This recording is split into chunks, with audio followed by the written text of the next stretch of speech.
What's that? Like Tycho Backstage. Oh, okay. All right, well, we'll just... Yeah, over there is good, or what? Yeah, just on the couch.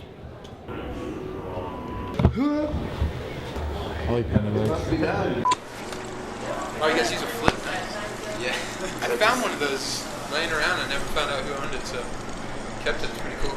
Is that a G-Star? Yeah. Nice, man. I've got a G-Star. Oh, yeah.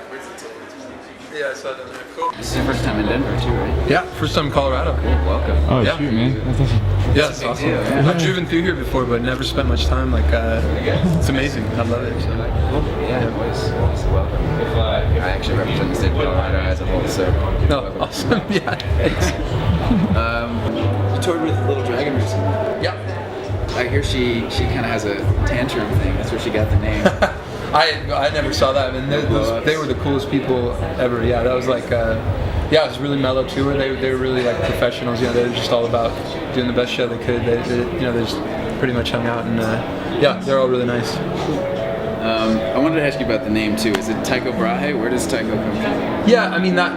You know, at a certain point, it's somewhat arbitrary, just because like I just wanted to pick a name that didn't really have like a loaded meaning. You know, but. Yeah, I came across his name a lot studying, just used to be really into like astronomy and stuff. I don't know, just kind of like stuck. When I picked it, I was literally making like mixtapes and like, you know, printing covers on my printer, so it wasn't like, I thought it was something I was gonna have to live with for 10 years.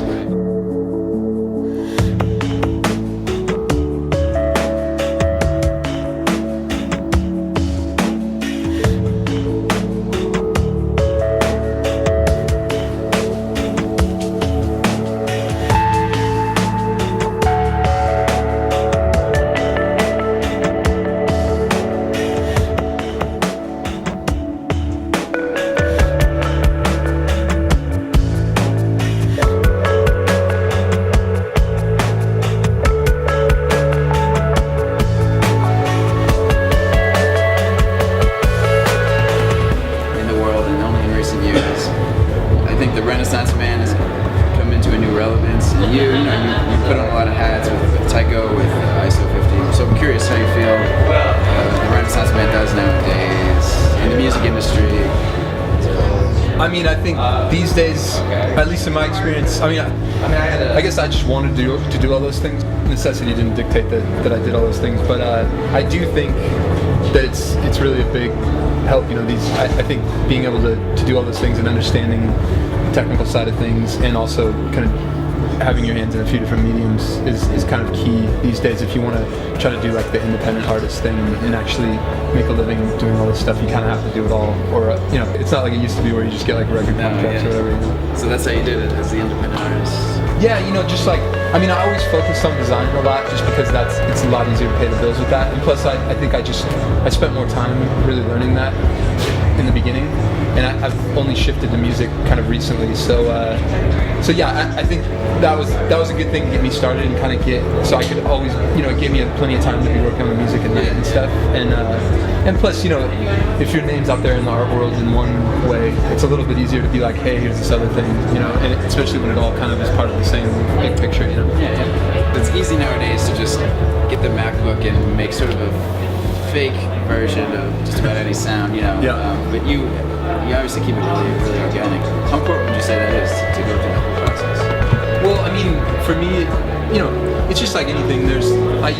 I use whatever makes sense for the situation. So, you know, when they say it's a mini Moog or a monopoly like recreation, it's like I just take that with a grain of salt. It's like, no, it's not. It's just a synth, and you put a skin on it. The GUI looks like that, but I own both of those synths, and it doesn't sound anything like them. So right. You just have to take them at face value and be like, this is just its own, you know, instrument.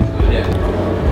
When you started out, you were doing it solo, and now I bumped into Zach and said he played bass. You've got kind of more of a full band, full stage act. Yeah, you know, as far as the live context, it's basically Matt on drums, Zach on bass, and me on keyboard and guitar. And then as far as recording the album, Zach, I've actually been working with him for about a year. He's been coming in. It was sort of a limited thing at that point, but I think with the next album it's going to be more and more. I really started enjoying working with other people and realizing like it's just really good to bring in this other perspective, you know. And so yeah, I think with the future stuff there's going to be a lot more of a band feel to it.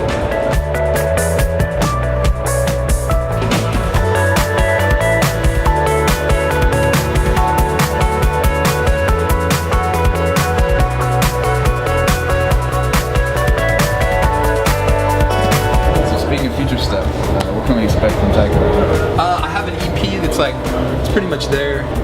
So yeah, I'm hoping an EP like in the summer maybe, and then a full album.